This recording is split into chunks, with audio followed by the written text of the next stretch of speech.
Aloha everyone, it is Ajanette and I am here to go over your Chapter 2 lecture.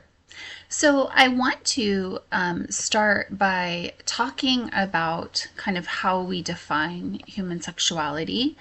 Your book doesn't really define it. The new OER text really emphasizes the complexity of human sexuality. It's important to note that it is an interdisciplinary field, and so as we go over the theoretical perspectives, they are going to reflect that diversity of fields and perspectives. We'll draw upon anthropology, human development, psychology, sociology, queer studies, and so it'll be a very rich understanding. And so consequently, your book really emphasizes the depth and breadth of human sexuality, and I do want you to kind of make space for that, right? Be careful about making assumptions as we learn and grow together this semester, and we talk about, processes or patterns. Recognize there's always diversity and variations of those patterns. Be careful not to get caught up in your own individual biases. I'm going to encourage you to check your judgment at the door. And so as you're reflecting on your own values and preferences and behaviors and identity, know that that's what's right for you, but that may not be what's right for others. Know that just because I may have a different set of behaviors or values or beliefs doesn't mean that you're right and I'm wrong, you're better and I'm worse, you're moral and I'm not. No, it means we're different. There are so many things that influence our human sexuality. It's so encompassing, all encompassing, and that I do want you to give space for that variety, for that diversity. And I do want you to allow yourself to check your own biases and check your own assumptions, okay? So come into this space with a true intentionality of learning, of growing, of offering grace to yourself and others, and being willing to expand and potentially adopt new and more inclusive views. Okay, so let's dive in. I want to draw upon a definition that I've used in the past with other textbooks. And when we talk about human sexuality, we're not just talking about sex, right? We're talking about so much more. We're talking about how we experience those sexual sensations, how we express ourselves in a sexual way, how we view ourselves in a sexual way, even our awareness and perceptions of our own sexuality, our own capacity to respond to arousal. Do keep in mind that not everybody feels arousal. Not everybody has sexual desires or inclinations, and that's okay. And how we respond to those arousals are very different, right? And that's okay too. We want to make space for that. So when we're talking about our sexuality, we're talking about that all-encompassing expression and perception and viewpoint. It's a very complex component of the human experience, but it's also a beautiful one. And so I don't want to neglect highlighting the beauty of it and the joy of it as well.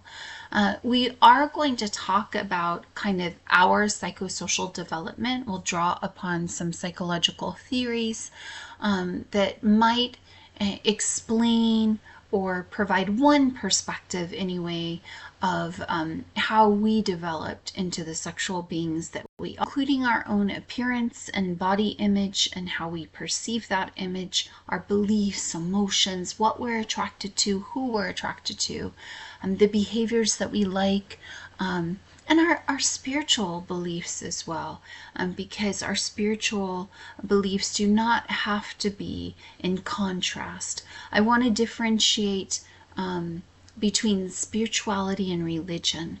Spirituality is something that draws us in. It's a connectedness to our faith, to our belief system, to our deity, or, to one another, to our community. Religion is different. Religion is man-made. It is a set of rules and infrastructure that is created really as a mechanism of control, of power. And throughout history, if you study a world history class, which I encourage you to do, and you study complex societies and the evolution from ancient history till now, you'll see that religion and our beliefs have evolved throughout those different societies, and it's often mixed up with politics, and it is a form of controlling, of dominating the people and the society. And so I do want you in this class to consider how spirituality and religion might separately and together be influencing your own sexual identity, your own sexual expression, your own sexual views, perceptions, behaviors, and how you judge others. And I'm going to encourage you to lean in to the spirituality element and lean out of the religious element, because the religion often brings with it a judgment, a self-judgment, as well as a judgment of others that often I've experienced is not always healthy. I had a young man in one of my classes. He was in his early 20s, and he came to me suffering from extreme depression, suicidal really. And when talking about what was the catalyst for his self-loathing, it was masturbation. He had received such religious pressure and been taught how shameful masturbation was. And he had such sexual urges, and he masturbated regularly. And I told him, babe, that's normal. It is normal for a young 20-year-old male to masturbate, to have these sexual urges multiple times a day even. And so that doesn't mean he's a sinner. That doesn't mean he should be ashamed of himself. That doesn't mean he's a heathen. That doesn't those things. It means he has a normal, natural body that's functioning with a very healthy sex drive, and all of that is very normal. Doesn't mean he's weak. It doesn't mean any of those things. And so we had to work through some of that religious trauma and gain some self-acceptance, some self-awareness, some self-love, so that he could continue to not just exist but thrive, to live, to value himself in some fundamentally important ways. And so that's not an uncommon story. I read the journals and personal growth. I hear some of the trauma from my Psych of Gender class and from all my psychology classes. And I'm not here to be your therapist, but I am here to be a cheerleader, a champion, part of your support system, someone to encourage you to build a healthy self-perception, self-efficacy, and someone to help support your overall well-being, not just academically, but personally, professionally, and overall. So that being said, I'm going to encourage you throughout the class to check your judgment at the door. Judgment not just toward one another, but toward yourself as well. Self-compassion is a beautiful thing. Self-liberation, self-empowerment. Those are all things that contribute to our psychological health and well-being. Okay, so let's move on and let's talk about some things that influence our sexuality, our sexual views, expressions, behaviors. Definitely biology. As I mentioned, it's perfectly normal that that a young male in their 20s has sexual urges and a strong, healthy, thriving sex drive. No different than hunger, no different than thirst, right? Our bodies have these innate, natural, biological drives that contribute to our survival, not just as individuals, but the survival of our species. And that's exactly what sex is. It allows for the continuation of our species. Now, throughout evolution, you can see we'll pull from an anthropological perspective and look at our closest animal relatives and some of the sexual behaviors and practices that have been observed in those animal communities.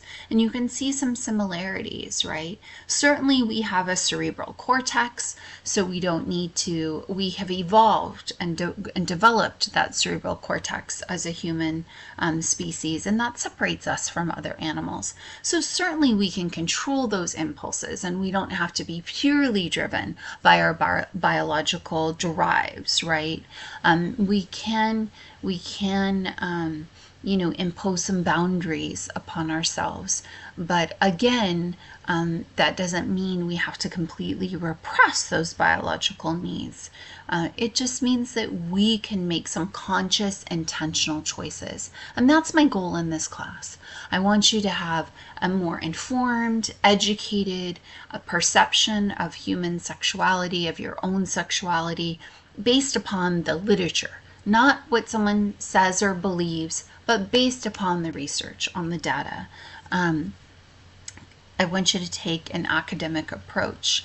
But then I want you to reflect on that. I want you to process that, digest that, and consider what it means for you as an individual, for you personally.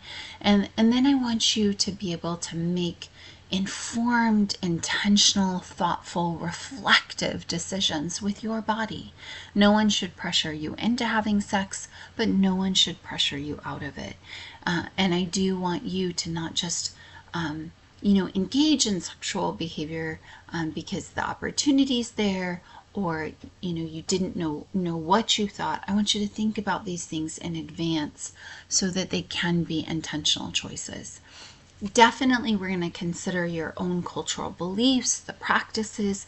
Those are huge influences on your views. And I also want you to be mindful that those things evolve over time. So you get to choose what's right for you. I do want to consider your religion, more so your spirituality, your faith. Certainly, they're both huge influential factors on how we view sex. Both within our individual families as well as our broader communities and our American society as a whole and the global world as a whole, right? And there's huge differences in dominant religions in various cultures, and those definitely shape sexual values, views, perceptions, and behaviors. So we'll consider that and its influence and role in shaping our sense of sexuality. Definitely family matters. I come from a very liberal mother who from a very young age taught me the importance of my orgasm and my sexual gratification, who was willing to engage me in dialogue about sex at a very young age. I've certainly carried on those traditions with my children, and I have very open conversation and dialogue with my children. They can come talk to me about others. They often bring their friends to me to educate them about sex and to answer questions. For some of you, you've already shared, you've never talked about sex before in your lives. This may be your very first time in any kind of public setting. And so that's why we have the Vegas rule in the class. That's why confidentiality is so important. And that's why I give you space within each module to ask private questions anonymously. And I'm happy to shout out, some conversations throughout the semester that's addressing those questions, and give you a more informed, rich understanding of sexuality and an opportunity to step away from some of the biased perceptions you may have had before and adopt new informed perspectives moving forward. Education, interestingly enough, can be a critical asset to an empowered sense of sexual self. With education, we tend to be more aware of diversity. We tend to be more accepting of other cultures and other viewpoints. In fact, education, it requires us to consider alternative perspectives and to weigh the arguments of alternative viewpoints. And so that added knowledge, those added skill sets, really expands our knowledge, awareness, and we can make more informed choices. We know that sex education actually reduces the risk of STIs. It reduces the rates of risky behavior among teens. We know that actually is associated with delaying their first sexual encounter. And sometimes parents have the opposite belief and they think, oh, I'm not going to let my child participate in that sex education. That's corrupt. It's actually the opposite. The research shows it has the opposite effect. It's valuable and beneficial, which is why I have you develop a sex ed project in this class. So education is a wonderful thing. It can be very liberating for us. And so consequently, I'm hoping education will not only liberate you and give you a greater sense of self and self-efficacy and self-love, but also will help you be more accepting, supportive, and compassionate toward others that might differ from yourself as well. How we are socialized matters, right? And we're socialized in very subtle ways. We're socialized differently depending upon our ethnic background, our spiritual background, our family background. But society as a whole, right? I'm kind of a very open, outspoken, very strong, liberated, empowered, independent woman. And maybe if I grew up in Afghanistan, I would not have been socialized to be the empowered woman that I am today. I love that, we have this greater insight in advocacy and movements among some cultures that historically silenced women, right? Even in American culture, we were silenced as women. We were treated as property. We were objectified sexually. We continue to be objectified sexually. A man had a right to rape his wife, to abuse his wife. And so I want to be mindful that we have to be careful about being ethnocentric and thinking that American ways are in fact the standard that the world should be adhering to. No. So I think it's important to recognize there's beauty and value in all these different cultural practices. I have a friend this weekend, we were talking about, she is from an immigrant family, and they are Indian. And in India, yes, arranged marriages are common. And when she was a young girl, she was bullied and made fun of. And even one of her students in a class, she's a sociology professor, one of the students was harassing her and making these racist statements and implying that, she was going to use her position as a teacher to try to sway everybody into arranged marriages. Well, first of all, that's just absurd. Second of all, she's not in an arranged marriage herself, so it's horribly wrong to make that assumption just because she is from India that's her practice. You never want to generalize and stereotype. And then secondly, or thirdly, whichever one it is, actually Why do you look at arranged marriages as bad? Research shows that they have greater marital satisfaction, that they have greater long-term stability in their marriages. They actually have proven to be more successful than American marriages. And so be careful about that ethnocentric lens. Just throwing that out there. We've certainly seen how politics and law influence our sense of sexuality, our empowerment, with the striking down of Roe versus Wade, with the attack on the LGBTQ community and throughout history, the challenges and barriers that they faced, the attempted erasure of our transgender community. It's interesting to hear the political narrative that liberal education is corrupting these young people and pushing their agenda. Interestingly enough, gender diversity, sexual diversity has existed since the beginning of humankind. So we are going to actually study some ancient cultures and look at the practices, and you'll see even in my own culture, I'm Native Hawaiian, I'm Kanaka, Mahu have been part of the ancient Hawaiian culture for hundreds of years, and they are effectively a third gender, what you might term a transgender individual. And they actually were considered to be spiritually gifted by the gods because they could embrace both feminine and masculine essence. And so, no, it is not a liberal agenda. I would argue it's an ignorant perspective to think that it's a new concept. And those individuals are not aware of the diversity that has existed across cultures since the beginning of humankind, right? So, based on these different cultures and societies, we have these social norms, what we believe to be normal and not normal. And I want to move away from that concept of normal and abnormal because there's an assumption of good and bad, and that's just not accurate. Normative, maybe, reflecting that it's statistically more common, okay, but that does not make it right and variations wrong. The full spectrum is right.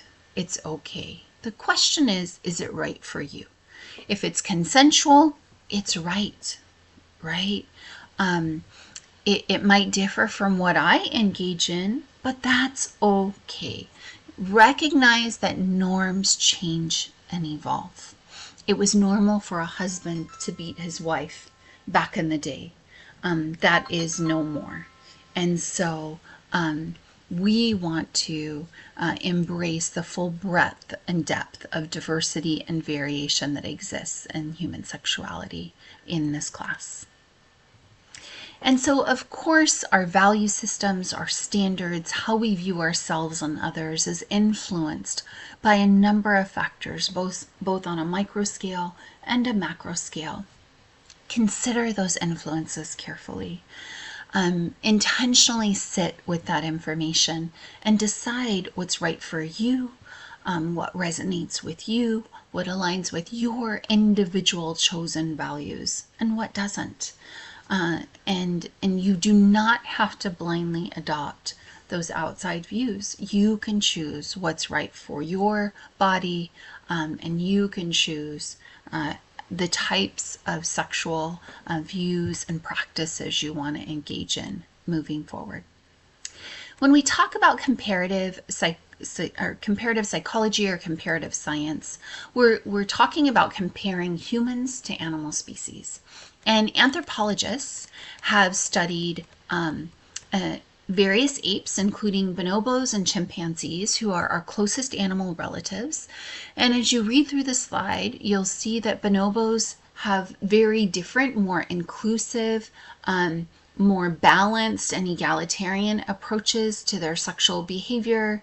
There's not necessarily sexual dominance or hierarchy, and sex is a much more openly practiced, diverse experience in the bonobos troops and communities. Whereas chimpanzees have that more hierarchical, alpha male dominated, very territorial, sex is for reproductive purposes only, very different from bonobos who engage in sex for happiness, for fun. They'll use it as a greeting. They'll use it as a means of restoring conflict. Makeup sex is commonly found in the bonobos community. And so as human beings, we can see that we kind of, particularly among different cultures, we actually have some similarities with these animal practices, and so we're some combination thereof, and those may vary in the different regions of the U.S. or in the different areas across the globe, because of all those other influential factors that we just highlighted and talked about on the other slide.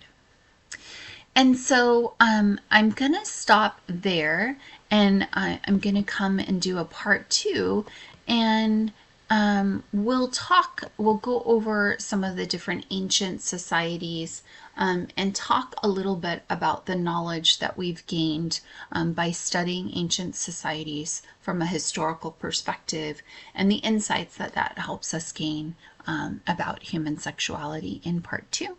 I'll look forward to it. Aloha.